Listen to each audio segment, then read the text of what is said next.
For those of you who have access to the 40-year development program, which was passed under my administration, the issue of the 24-hour economy was embedded right in there.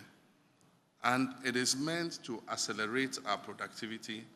It is meant to increase opportunities for employment. And so the example you give for most of those European countries is that they have an aging population because birth rates are falling so low. So even as they accelerate their economies with more shifts to increase production, they don't have the labor to be able to service that 24-hour economic policy. We have an abundance of labor. We have young people willing and able to work. And that is the more reason why we even have a better justification to implement the 24-hour economy. But of course, there are people who come and say, oh, but there's 24-hour economy already. There are some businesses that are working 24 hours. Yes, they are doing that by choice. That just a few of them think that they have the capacity to work 24 hours. So it's just by the decision of the owner of the enterprise that he can implement it. It has never, ever been a policy in Ghana. So the difference between what they're referring to, that, oh, some companies are running 24 hours, the difference is that we're going to make it a policy, and it's going to have, the guidelines for that policy, and what government can do to encourage more companies to run 24 hours.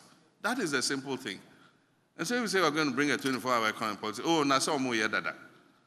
But we've never had a policy that regulates and guides how we can incentivize companies to do 24 hours. And I said that one of the things we'll do is give them tax incentives. Because one of the things that adversely obstructs businesses in Ghana is our high taxes. And so if you give some of these companies a tax break, it will encourage them to pump more into production so that they can employ more people. And so that's you also have the issue of safety. Because if companies are working in the night, you must guarantee that they are safe to work. And that is an obligation of government. You don't expect the companies to go and hire security people to come and guard them so that they can work. Government must make sure that it creates a safe environment for the 24-hour economic policy to work. Aside from that, transportation. We need to provide an efficient transport network so that even in the evening, people who have to go to work can get easy, affordable transport to run. And that's why we imported the Ayalolo buses, which today are parked in some graveyard. They were never utilized. Government said they didn't have the money to implement it. But it was a